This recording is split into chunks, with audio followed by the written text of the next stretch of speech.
Good morning. What is up? What's good? Welcome in to the OnlyBets Sports Podcast, Thursday edition, and alongside Stern Bets. Drew DeLucchi, I'm the Prince of Picks.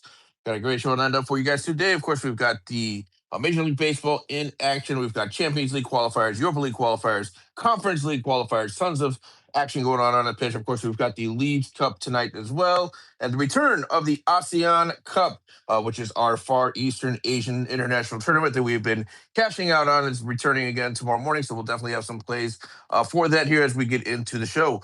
Let me go ahead and bring in Stern. Good morning, Mosh. How we doing? How'd you do yesterday on your picks? Good morning indeed. We did fantastic. Almost went 3-0. If I had just had a little bit more confidence in Paul Skeens and the other side of that first three, if you're following my premium articles, you definitely cashed that. But we went 2-0.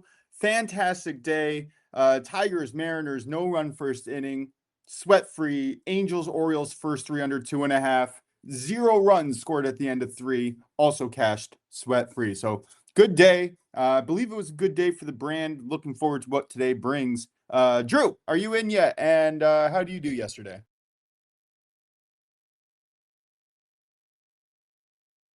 He might be having some technical difficulties. Prince, how did you do yesterday? Dallas was up for the majority of that game. Were they able to close it out? No, they didn't. They were up by double digits. I think it was almost like 20 points at half. You thought that one was going to be able to close it out, but they did not. The Mystics went on a huge run in the second half, ended up winning that one by 4. So tough break for us on that one. But we did cash out on our other play that we gave out. We had Toluca minus 1.5 against the Seattle Sounders. They scored in the first 3 minutes of the game, then they scored again in the second half, then they had another late goal to add to it, winning 3-0. Seattle never really threatened the goal. I never really threatened to score at all. So that one was a pretty sweat-free cover. So 1-1 officially on the day. But I must say, we have been doing very well in our live bets. So again, you guys want to follow me on X at Prince of Picks 10. I've been posting Leagues Cup live plays over on the X channel, absolutely for free. We've been cashing out a ton of those tickets. So we'll see if we can do it again tonight. But yeah, definitely follow me over there. The live plays have been booming so far, not just in Leagues Cup, but in soccer in general. Yeah, and looking at Drew's picks yesterday, he had Hunter Brown and Shota Imanaga both over 17 and a half outs. It looks like Shota struggled a little bit. He went under. Hunter Brown cruised through. He pitched incredible yesterday. I'm excited to see what the second half of the season brings. So 1-1 for you, 1-1 for Drew, 2-0 for me. Good day for the brand. Looking forward to today. What do we got? Where are we going first on today's amazing looking slate? Yeah, actually, you know what? I think we'll go ahead and start in soccer because I do have a couple plays for the qualifiers today, which are going to be kicking off here. Some of them here in about 20 minutes as we're doing the show live. We do have some 12 p.m. Eastern kickoffs. There's a lot of games today, guys. Thursday is usually the day where you see the most amount of games. So, of course, I'm not going to be able to cover each one of them, but I did find some spots here that I like where I think we could see goals. So I'll just go ahead and get right into it, guys. First one I'm looking at here is a 12 p.m. Eastern, 3 p.m. Eastern kickoff here. We have Benfica hosting Hearts. Hearts of Midlothian, of course, from the Scottish Premier League. Benfica from the Portuguese Premier League. Benfica at home. Typically, the Scottish teams they struggle in European competitions win on the road. However, the books have Hearts at +3 right now, and the playable price it is -165, a little bit higher than what I like to give out on the show. But considering we're getting Hearts with a 3-goal head start here, basically all we need is for Hearts to just not lose this by 4 or more. Looking at Benfica, they typically don't blow teams out. They're a very good team, but they're not exactly a team that consistently wins by margin. So I think getting Hearts at +3 is a good value, although it is -165. I can't see Benfica winning this one, especially with this being a first leg. Teams tend to play a little bit more cautious in the first leg. So I'm going to take Hearts here +3 on the road to avoid a defeat, basically. We just want to avoid defeat by 4 more goals. Anything else, then we'll cash the bet. If it ends up being 3 goals on the nose, then we'll get our money back. But I like that play a lot here based on the circumstances. So give me Hearts +3 in this one at -165. On then another one that I'm looking at here is going to be in the Conference League qualifiers. I lost my place here, guys. Forgive me, but basically we're looking at Beitar Jerusalem taking on Austria Vienna. I can't remember what time this game is kicking off here, as I seem to have lost my. Oh, here we go, 1:30 p.m. Eastern. So again, a little bit after this other one here. Beitar Jerusalem home against Austria Vienna. I like both teams to score in this one -145. We talked about this the other day. Typically, teams from the Israeli league they score and concede on a fairly regular basis, especially in European competitions. Same can be said for the Austrian league, one of the higher scoring leagues. Austria Vienna, a team that as well can score and concede on a regular basis, specifically on the road. So I do think there's a great chance here to see both teams get on the scoreboard. So I'll take ETTS between Beitar Jerusalem and Austria Vienna, and that comes in at -145. And then one final play for me, guys. On the pitch, we're looking at the Women's African Cup of Nations. Going to be kicking off this afternoon around 4 p.m. Eastern, I believe. Yep, and we've got Cape Verde taking on Cameroon.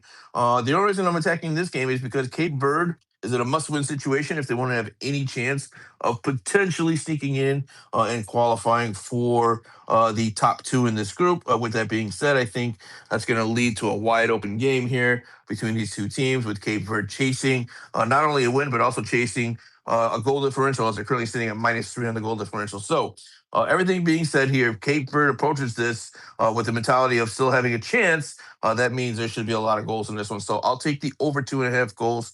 Totally circumstantial based in this one, but we'll see if it comes through for us, and we'll get that at -135.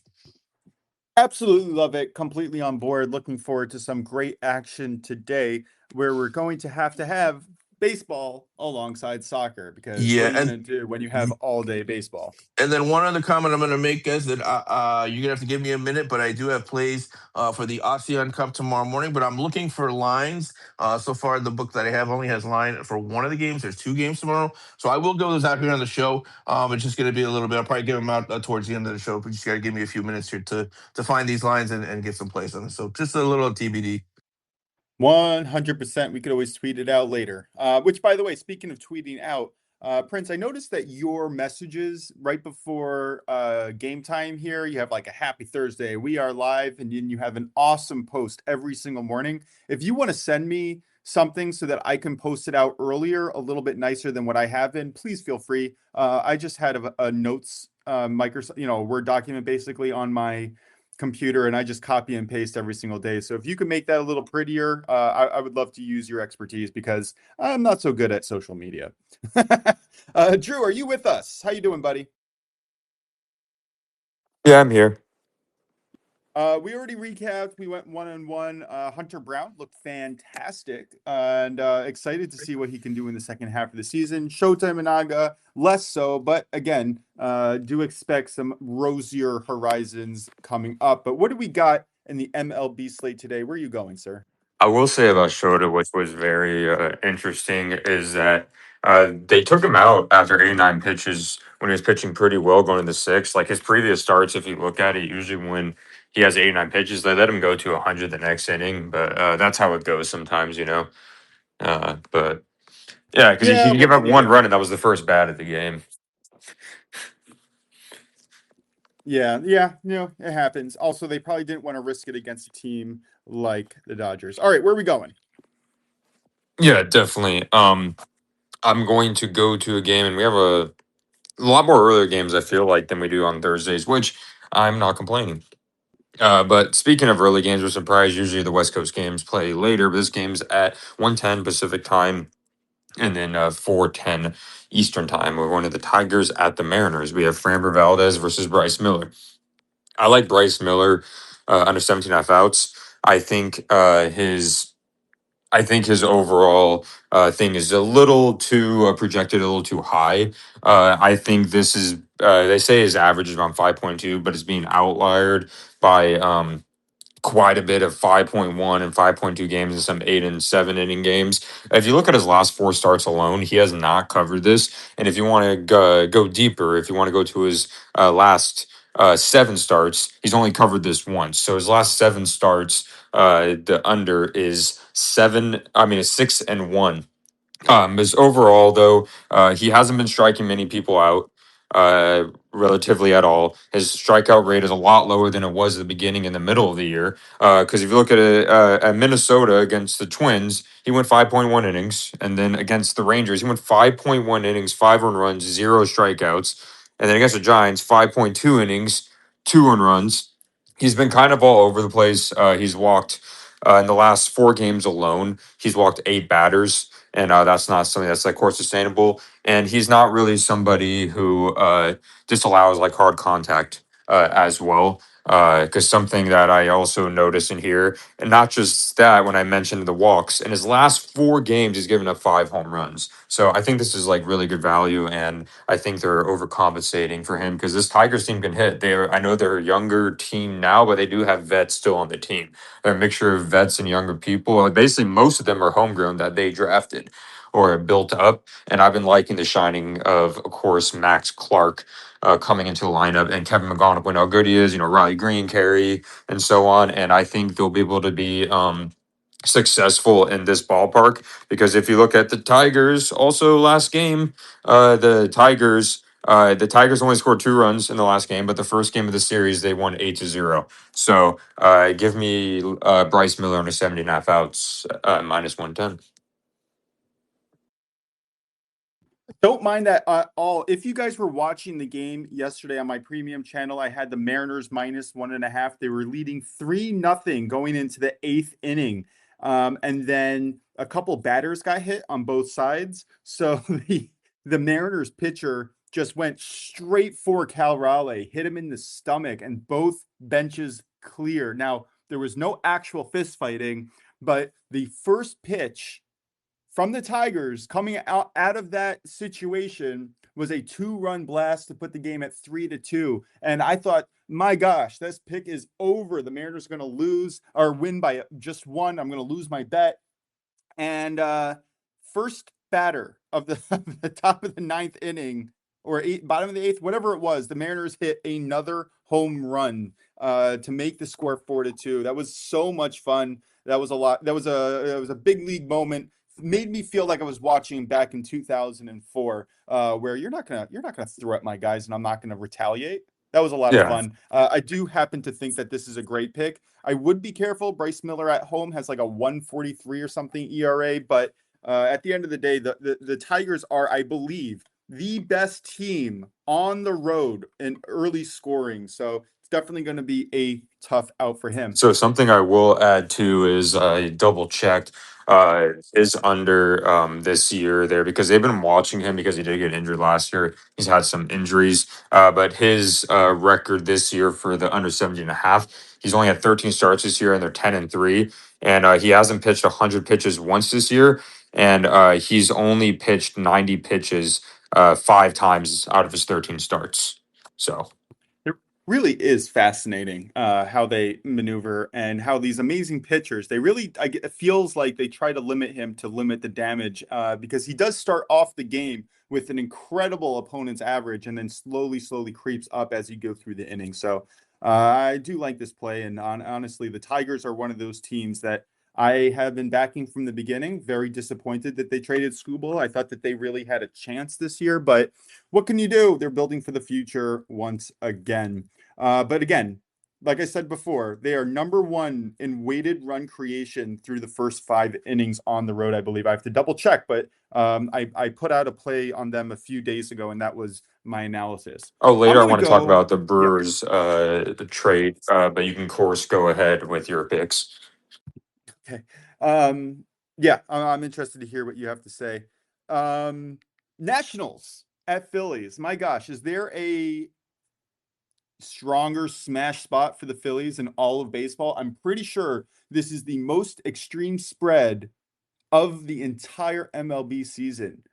Phillies -1.5 at -146. Yes, I know it's juice, but Christopher Sanchez is at home facing the Nationals. He has a home ERA of 128. And on the other side of the mound, we get to fade Miles Mikolas, who ranks 18th worst among qualified pitchers and opponents' hitting average, currently sitting at 307. Sanchez may have had his struggles on the road this year. He does have a barrel rate and hard hit rate that is slightly higher and questionable at times, but the control is elite. He has a 28% strikeout rate combined with a 5.5% walk rate. The ground ball rate is among the league leaders at 57.5%. And again, despite some recent bullpen issues, the Phillies bullpen has actually ranked 12th over the last couple of months. I have no problem betting the Phillies, especially after a bullpen loss yesterday. The Nationals, on the other hand, their bullpen has ranked 17th over the same time span, but has completely fallen off a cliff offensively since trading away two of their primary offensive weapons. Miles Mikolas miraculously went 6 innings, I believe, for the first time this year. He still gave up 4 runs. I don't even think that he's going to be able to repeat that comparatively good performance against a Phillies team that is coming up offensively. I really like the way that their lineup is functioning together right now with Luis Arraez on the lineup.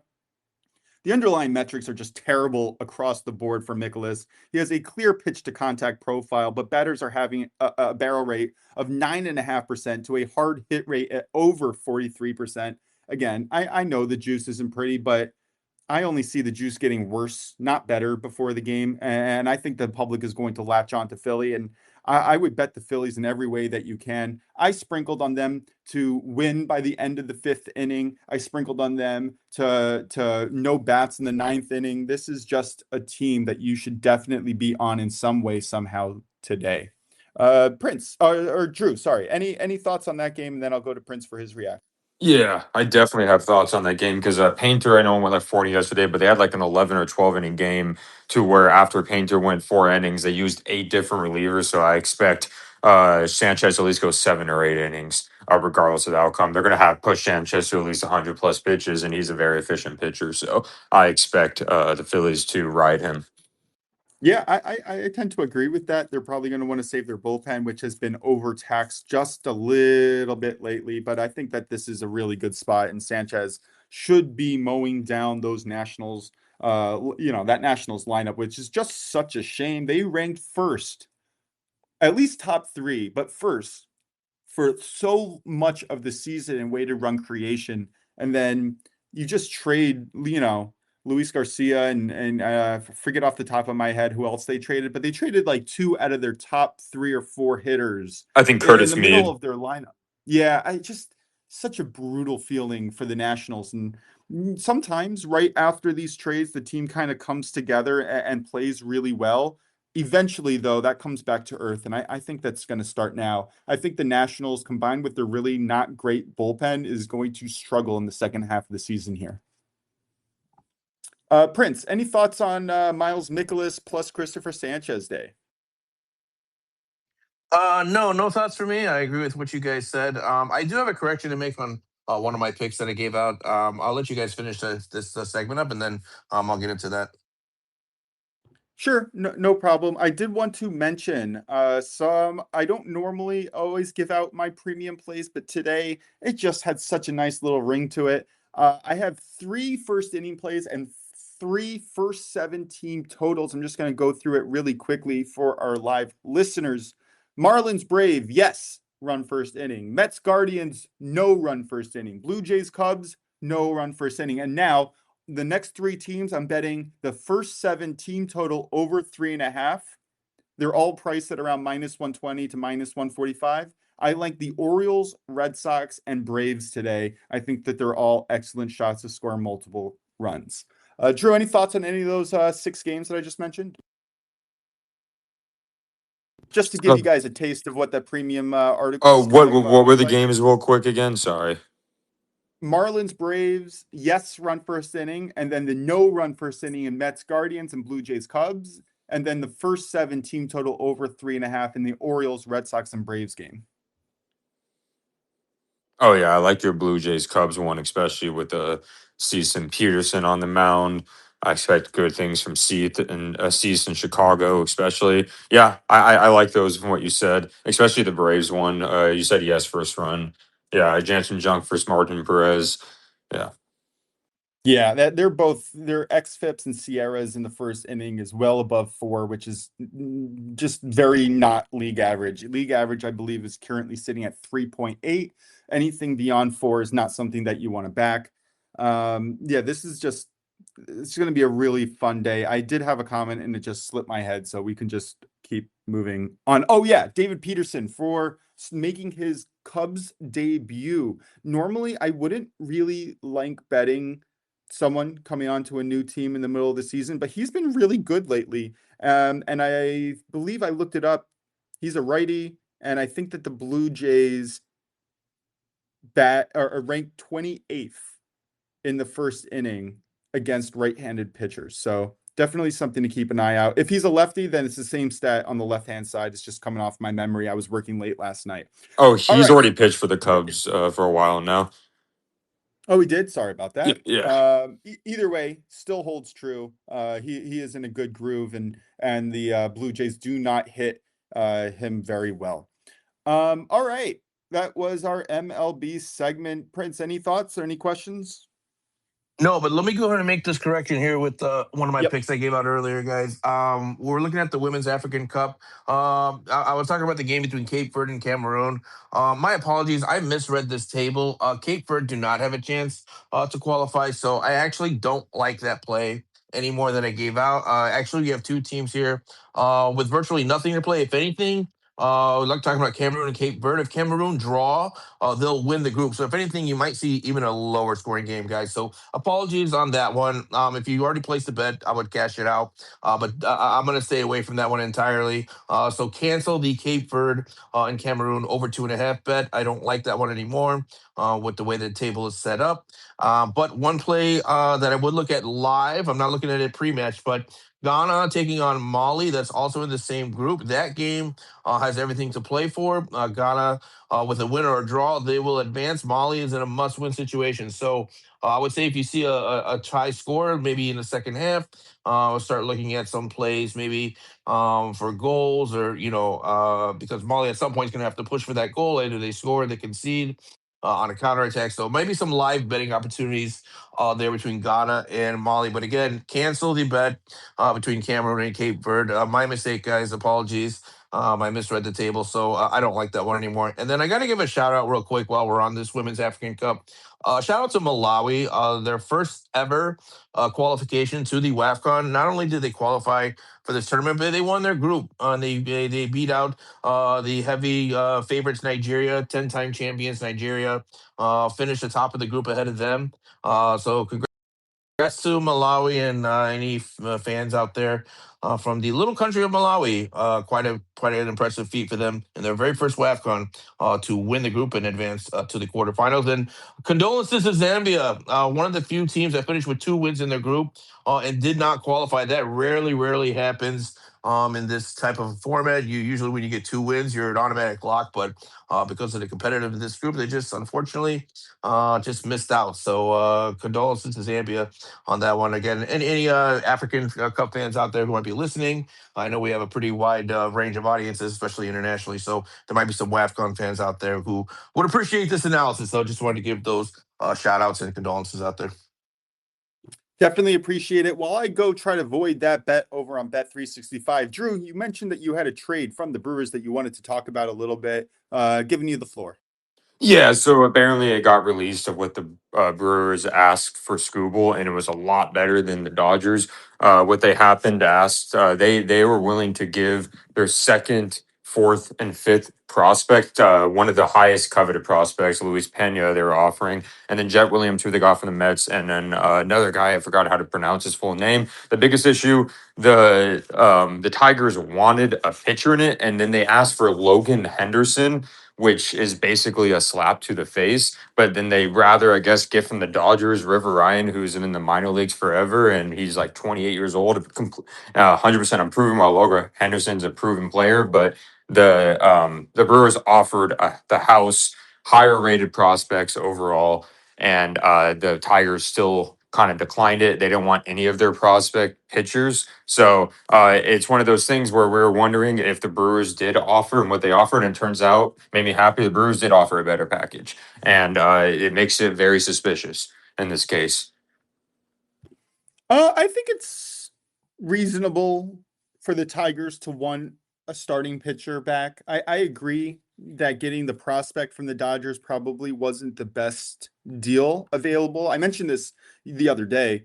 If the Tigers had just waited one more day, they would have gotten such a bigger haul. Adley Rutschman commanded more than Tariq Skubal. And Tariq Skubal is probably the best player, I don't know in how long, that was traded before the deadline. Like I don't remember a player of his type of caliber being traded in that manner. So yeah, something's up. But again, I don't blame the Tigers for not taking the Brewers deal. If you want a pitcher, I would never trade Logan Henderson. I mean, that man is under contract for a nice amount of years, and he is a proven entity. Building that rotation with Mizorowski and a few of the other people that they got in order there, that is going to be a scary young team for a while. But to be fair, that's what we thought about the Tigers last year. All right, Prince, where are we going next? So I don't have anything for the W tonight. I'm gonna stay away from that slate. As we've been a little bit off on our W play, so I'll stay away from that one. But I actually do have a couple more plays. I mentioned it before for the ASEAN Cup. I was able to find the lines and the plays that I was looking for. So we'll cancel that WAFCON play, but I will give you two more ASEAN Cup plays for tomorrow morning. These are both going to be kicking off simultaneously, 9 a.m. Eastern. We have Singapore hosting Indonesia. Looking at the table for this one, Indonesia are in a must-win situation. Anything else, and they will not advance. Singapore at home against Indonesia's B team. By the way, this is not Indonesia's top team that they're fielding in this tournament. This is very much on their B side. And so, with that in mind, and with Singapore at home only needing a draw to advance, I think Singapore is going to be able to get it done. So I'll take Singapore on a double chance at plus money. We're going to get that plus 110. Again, I think the home team should have a slight advantage here against a rotated Indonesian side. And then the other game, of course, is going to be Vietnam hosting Cambodia. Nothing to play for in this one. Vietnam is a heavy favorite. Can't really find any value on money lines or goals or anything like that. The one value I did play, though, is going to be the first half. Over 1.5 goals, you get to the minus 120, minus 125. I do think there's a very likelihood here with both of these teams with virtually nothing to play for, just to kind of go all out for it. Specifically, Cambodia, they've averaged nearly 2 goals scored and 2 goals conceded per game. So most of their games have been shootouts in general. And I think going on the road to Vietnam should be another shootout here. If Vietnam give just a little bit of effort, Vietnam, a draw will see them win the group most likely. There are scenarios where a win would be needed for them to win the group. So there's the motivation for Vietnam to go all out for this one, especially with a win securing their spot at the top of the table. So give me Vietnam, Cambodia, circumstantial base here, over 1.5 goals in the first half. That comes in at minus 125. Absolutely love it. I think it's really excellent. The analysis, the breakdowns, the ASEAN tournament itself is really a lot of fun. Unfortunately, not able to bet it myself, but I've been definitely paying attention. Yeah, it's a lot of fun. It's a cool little Eastern Asian tournament. It gives these these lesser teams that typically don't qualify for the bigger tournaments. It gives them something to play for, which is always fun. It kind of helps grow the sport. Yeah, 100%, especially when you get to play in all these cool countries. Is there right? I'm assuming that they play each leg in each team's home country. Yep, yeah. So there's not like a centralized location. They play, basically, yeah, home or away, like you said, in one of the countries. Yeah, I think that's phenomenal. It's especially the outreach. And you see major league sports in America starting to do that internationally. They're trying to figure out how to increase their viewership. And the best way to do that is you have countries with hundreds of millions of people. Go get them. Even if you're playing at the Absolutely. wrong time zone. They got to, honestly, and this is just a thought here. It would make sense to me that we see more early games in baseball and other sports as they tend to head over internationally, because internationally, remember, they could be 6 to 8 to 9 hours ahead. So a game starting at 7 p.m., someone would have to get up at 2 or 3 in the morning to watch, which I personally experienced when I was in the military. It sucked trying to wait up until 2 a.m. to watch the Super Bowl. Yeah. And to your point, I mean, I'll just use the Singapore Indonesia game as an example. If this were to be played at a centralized location, like I don't know, let's say Thailand or Philippines or something like that, you would hardly have any kind of a turnout for the crowd. Whereas with this game being played in Singapore, it's probably going to be a packed house. So. You're getting your ticket revenue, obviously your sales and all that. Your financially, it makes more sense to put it in the home markets of these teams. And yeah, I mean, it's just growing the tournament, growing the sport in general. So yeah, I'm on board with it. I think it's a solid outlook here to do that. Yeah, for sure. All right, Drew, any thoughts on college basketball, football, NFL? Any thoughts coming up? I know that you are very active in the futures market. Is there any looks that you have? Doesn't have to be an official play, but anything that you were kind of looking at? We mentioned it a few days ago that you were starting to go through the different slates. Just wanted to give you an opportunity to speak as we have a little bit of time right now at the end of our show. Yeah, definitely. I would say college basketball. I'm gonna wait a little bit because I know that won't start until like October. I'll probably talk about more college basketball when we get towards the beginning of like September. And one of the, of course, main reasons is I think we're still dealing with like transfer stuff and futures for college basketball are a lot more variant nowadays with the transfer portal because there's less players on team. Less players on teams generally means more turnover with stuff. At least for college football, more than 50% of the people were on the team before usually. But there are, of course, there are some big discrepancies, of course. And then something that I have noticed with the new Notre Dame rule they kind of made to where if Notre Dame finishes in the top 12 for football, no matter what they get in, because there was discrepancy last year, and I don't think they should have made or Miami. Miami did beat them. Otherwise, the regular season doesn't matter. They finish in the top 12, they automatically get in the playoffs. And with the new format saying not the top six get automatic bids for conference winners, now the top four get automatic bids for conference. So that can change a lot. I would say national champions I would look out for. I'm not really a big fan of Ohio State plus 600, but I think, of course, sleepers are always, Indiana plus 800 getting disrespected. I know Mendoza's gone, but how can you not believe in Signetti?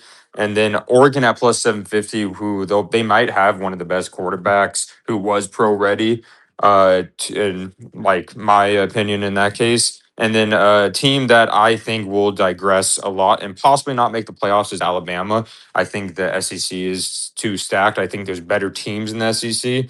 I think Georgia's going to be better than them. I think the fact that Ole Miss is plus 3,000 to win the championship when they have Trinidad Chambliss, who lit the world on fire last year, is kind of disrespectful. So overall, my not necessarily sleepers, but my favorite national championship picks right now are Oregon at plus 750.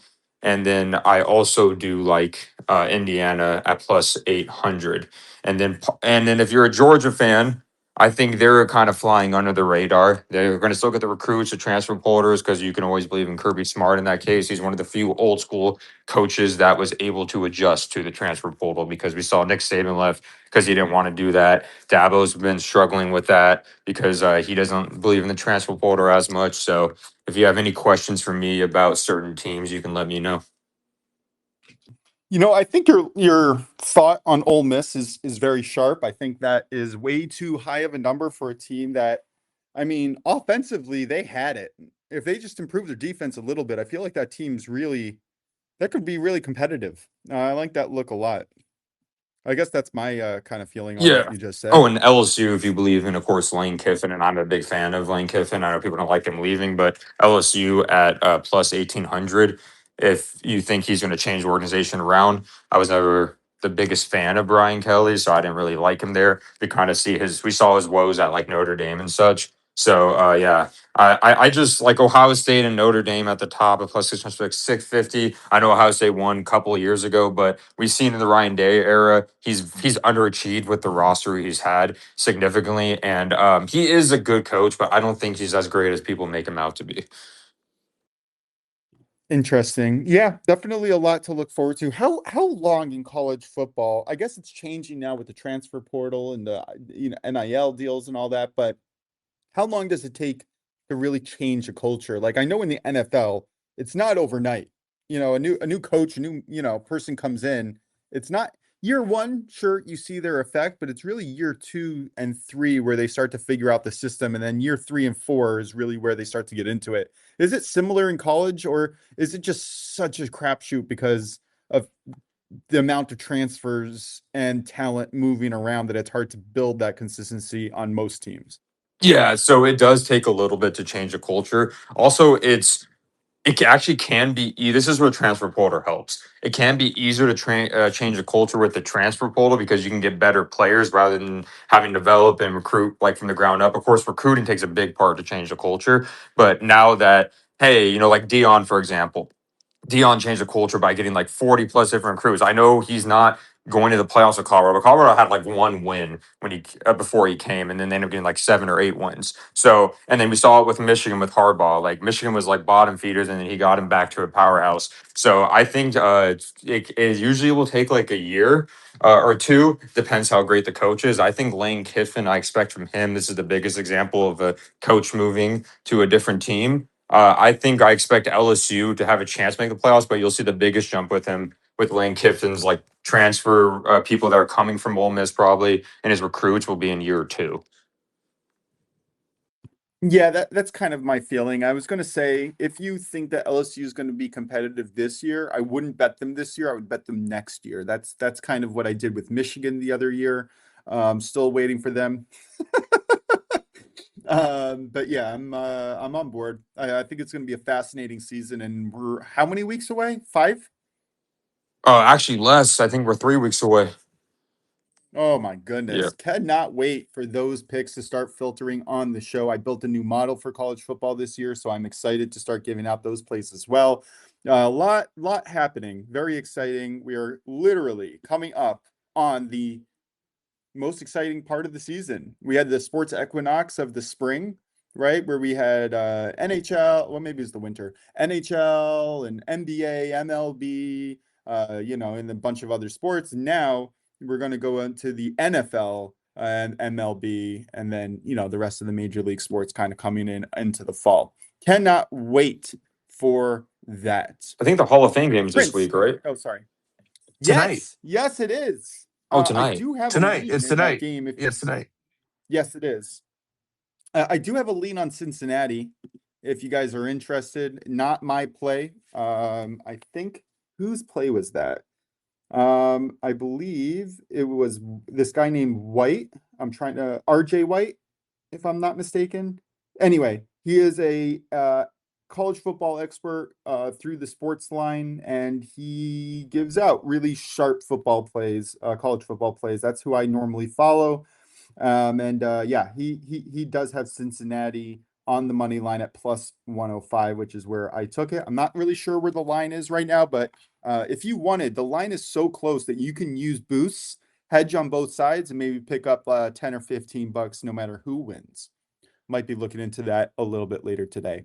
Prince, any thoughts on futures, college football, NFL, college basketball, or whatnot before we get to our question of the day? No thoughts yet on any futures. I'll probably have to look into it a little bit more. I'll defer to Drew for anything college related, but in terms of NFL, probably got to do a little bit more research. Like I said, I like to wait for the first couple preseason games before I start looking into that more hardcore. One thing I will say though, and I forgot to mention this earlier, we might be starting a fantasy football league. I'm looking into doing one of those guys. So for those of you who are listening, maybe we'll do like a branded with the OnlyBets brand and have a little fantasy football league with a buy-in amount and a prize money for the winner. So something I'm looking into. I'll post more about that. I'll talk to Moshe about that and see if we can start advertising that here. I'll try to get the league set up and might be some fun here for us to have a little fantasy football season going on amongst us here. I So would absolutely love that. That would be yeah. something to look forward to. My only request is, how do we make it different? I am in 4 leagues right now. All right. I have a family league, I have 2 bro leagues, and then I have my company league, right? How are we going to make this different so it's more exciting and maybe like a new type of thing. Can we do like a franchise league or a keeper league or something? Let's just think of some ideas to make it a little bit unique from the general redraft leagues that most people have. Yeah, we could brainstorm that. And I mean, I'm only familiar with like the standard scoring league, but I'm sure we can figure out a way to do some of those dynasties. I've always been interested in dynasty league, things like that. So yeah, we can definitely look into that. And then we'll see if we can get enough people to jump on board. We'll make the buy-in fee manageable. We'll talk about the price, but nothing crazy because we want to get this thing up and running here. So but yeah, we'll talk about the behind the scenes, but just wanted to throw that out there and just stay tuned. I think we're gonna do it. Yeah, for sure. And also, just so you know, I've never played in anything other than a redraft league, so it wouldn't be like you are having a huge advantage or anybody having a huge advantage in this, unless one of our listeners, kind of comes in. I have a feeling that some of our listeners might have done those type of leagues before, and they might wipe the floor with us. But you know what? That's a part of the fun, and either way, it'll be a learning experience. There's also so many different types of leagues that you can have these days that there's just so many options. This year in one of my leagues, they're putting in. I think it's actually the Driving the Line league, if I'm not mistaken, that I'm also in. So I guess I'm in 5 leagues. They're adding in defensive players, which I thought was very interesting. First time I'm doing that, so that'll be fun. Yeah, for All right, me, let's I've seen yeah. those. Sorry, I know we'll wrap it up here. I've seen those leagues. For me personally, that's just too much. I have a hard enough time with keeping track of my offensive players. Now you want to keep track of defensive players too. I mean, that is intensity on another level. So I'm gonna tell you right now, probably gonna opt out of that one for our league. I'm probably not gonna want to do defensive players, but that is really fascinating and super intense. Yeah. No, I want it different in another way. Like if I'm playing in 5 different leagues or 6 different leagues, I want each one to be different if I could, so that there's a little bit of strategy. Otherwise, I'm just copying and pasting, which is, fine, but not as involved. Not that I'll have a ton of time, but 3 kids under 4 doesn't really allow you to do all that much. All right, Drew, any question of the day for us? And then Prince, I'm going to ask you, and if you guys don't have any, I'll pull one up here on my spreadsheet. No question of the day on my side of things. No, I don't Prince? have anything either. All right, let's go to the spreadsheet. What's the most important lesson you have learned from being a part of a team? And I will say, just to add on to this, in a lot of job interviews, one of the soft skills that they're looking for is, do you have any professional or high school, more of like a top league, could be varsity, could be whatever, but do you have the ability to work well with others and the motivation to keep on going? And I get asked this question, and if you ever come into an interview and you played semi-professional sports or you went pretty far in high school or on a real team, it really does help you in the workforce. So just putting that out there. But what is the most important lesson that you have learned from being a part of a team? Prince, Yeah, no, I just like going to you first to No, put you on the spot. no, that's fine. This time I'm ready. I actually have an answer. I think I do anyway. I'll just kind of spitball here, but no, I mean, I think what you learn from playing sports is you just learn how to like how do I say this? Work with people's strengths and weaknesses, right? Like you kind of figure out who can do what, and you kind of you work towards the median of that, right? So maybe you offset each other, right? Like what someone's strength is, maybe it's someone else's weakness, but then they have a strength that someone else has a weakness, and then when it all comes together, right? As long as you guys are moving in the same direction, like I would say more is like in my experience, like more in terms of leading a team as opposed to being a part of a team. Because throughout my soccer years and basketball, I was always predominantly a team captain, and so that kind of transferred over to my like workforce and leading teams, leading people, figuring out their different personalities, learning how to work with their different personalities, talking to each individual differently, not just, in terms of knowing what you can say to them, how to say it to them, right? Each person responds to things differently. And so, I would say those things are things that, personally you learn in sports by playing team sports. You just learn how to move together in the same direction despite any differences that you might have personality wise or anything else. So that's a long-winded way of me kind of talking around the answer, but I think I answered it. Yeah, 100%. Well done. Drew, any thoughts? Yeah, I would say as a team, like a quote that one of my that I learned just in general from when I played, like whether it was soccer in high school or in college and stuff like that, or even when I was just, playing like intramural sports, was that Michael Jordan said this famous quote: talent wins games, but teamwork intelligence wins championships. It's one of those things that everyone has their role. You're only as strong as your weakest link, something I believe in. Like, you don't have to be Superman at the end of the day. And if you try to be Superman, and then you're forgetting that you have teammates, and your teammates need to help be in sync with you and back you up. It's kind of like what, Michael Jordan and Phil Jackson. Phil Jackson made the triangle in that way. Yes, Michael Jordan was the center point, but it made it so everyone had to be coincided at the end of the day in order for that triangle system to work. Yeah, 100%. Learning how to work with others is definitely important. For me, I think it would be the mental fortitude to keep on getting up and trying again, the ability to lean on your teammates and learn how to learn from your teammates to keep on going. It's not easy to be physically active every single day, put in the training, go through the fundamentals. And I think that's, you know what? I think that's probably it. Learning how to consistently work on your fundamentals to make yourself a better teammate. That's what I'll go with. All right, let's recap our best bets. This has been a great show. Looking forward to some all-day baseball. We have games going off every hour or two, starting at, well, about now. um, Drew, what's your best bets for the day? Yeah, Bryce Miller under 17.5 outs at -110. Fantastic. Looking forward to that one. Also looking forward to the Phillies, -1.5 at -146. Not sexy, but it's a smash spot. Prince, close us out. Yeah, real quick, guys, before I close this up, live bet alert as we end the show here. We talked about this game earlier. Maccabi Tel Aviv. Actually, we didn't talk about this one, but I meant to. Maccabi Tel Aviv taking on CSKA Sofia. Currently 0-1. CSKA leads. We're at the 22nd minute. I'm going to be playing both teams to score in the first half. I think Maccabi could get on the board here in the first half. We're going to play that here real quick as we end the show. You're going to get that at plus 155. Again, BTTS first half. Maccabi Tel Aviv, CSKA Sofia in the Europa League qualifying. We'll do just a tentative unit sprinkle on that one. In terms of the official show plays, give me Hearts +3 taking on forgive me, I forgot who it was, guys. I don't have it in front of me. I'm all over the place with my scoreboard here. But we're looking at Hearts +3 in the Conference League, Europa League qualifying today, taking on Benfica, -165. We're also looking at Beitar Jerusalem and Austria Vienna, both teams to score. That one comes in at -145. In the ASEAN Cup tomorrow morning, I'll take Vietnam, Cambodia first half over 1.5 goals at -125, and give me Singapore on a double chance against Indonesia. That one comes in at +110. That's going to do it, guys. This has been the OnlyBets Sports Podcast Thursday edition alongside Sir Best Drew Dookie.